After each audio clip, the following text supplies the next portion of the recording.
Last year, you got a raise, 5%, maybe 8. Your paycheck changed, your life didn't. Rent absorbed part of it. Groceries absorbed more. Insurance quietly adjusted. Subscriptions ticked upward without asking.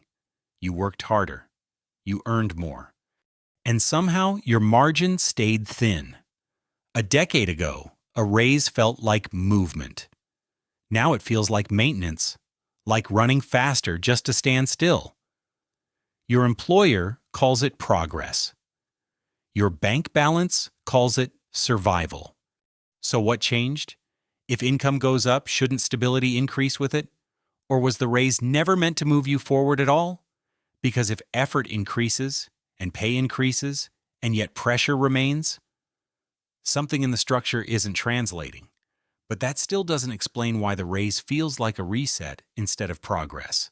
The obvious explanation is inflation. Prices rise. Wages follow. There's a lag. But eventually, they catch up. That's the story most people accept. And it sounds reasonable. If costs increase across the economy, employers adjust compensation. Your raise isn't a bonus, it's a correction, a cost of living alignment. That explains the moment, not the pattern. Because this isn't happening once, it's happening repeatedly. Every raise feels temporary. Every adjustment feels absorbed. You move forward. And then the baseline moves with you. Here's what most people miss. Inflation explains price changes. It doesn't explain why your improvements never compound. If it were just inflation, progress would pause, not disappear. So why does each raise feel like it vanishes into the system instead of stacking on top of the last one? A step back from your paycheck. Look at the structure around it. In the 1970s, a single income could often secure a home in much of the country. By the 1990s, dual incomes became common. By the 2020s, in cities like San Francisco or Austin, even 2 professional salaries strain against housing. That shift wasn't just inflation, it was asset escalation. Homes stopped being shelter first. They became financial instruments. When mortgage credit expanded, buyers could borrow more. When buyers could borrow more, sellers could charge more. When sellers charged more, comparable values rose. It wasn't wages chasing prices, it was credit lifting assets, and wages were pulled upward just enough to qualify for the next loan tier. The system adjusted your income to maintain eligibility, not freedom. Remember the question, if income rises, shouldn't stability increase? Only if the surrounding structure stays constant. But housing, education, and healthcare didn't stay constant. They financialized. Tuition expanded as federal lending expanded. Healthcare consolidated as insurance billing scaled. Each sector plugged into larger capital flows. Here's the pivot. Your raise doesn't operate in isolation. It enters markets calibrated to absorb it.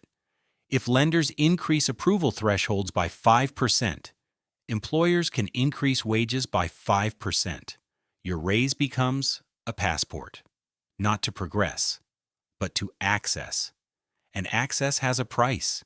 It wasn't that raises stopped growing. It was that the baseline kept being repriced. The system didn't make life expensive, it made access expensive.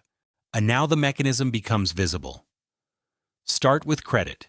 When borrowing capacity expands, purchasing power expands. When purchasing power expands, asset prices respond.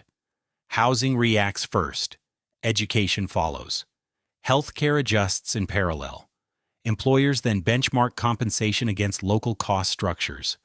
If housing in San Francisco doubles, salaries in that region cannot remain flat. But the raise isn't designed to create surplus. It's designed to preserve qualification. Surface mechanism. Credit expansion raises asset values. Asset values redefine living costs.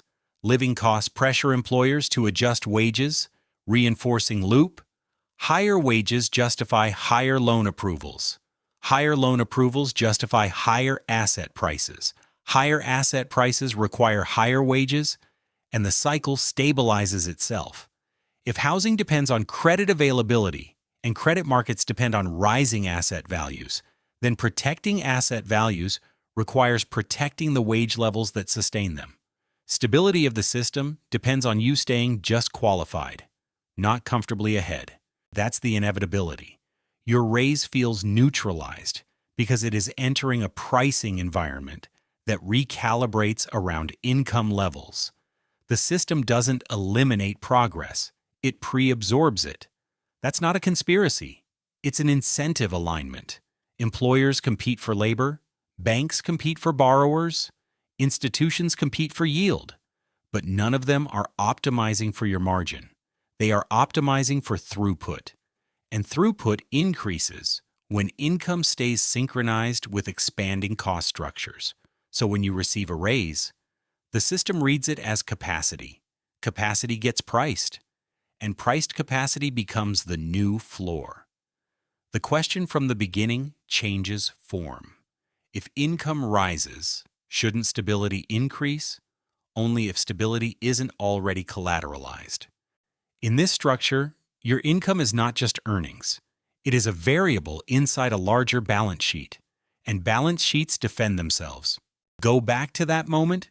You opened your paycheck, you saw the increase, you expected relief. Instead, you felt recalibrated.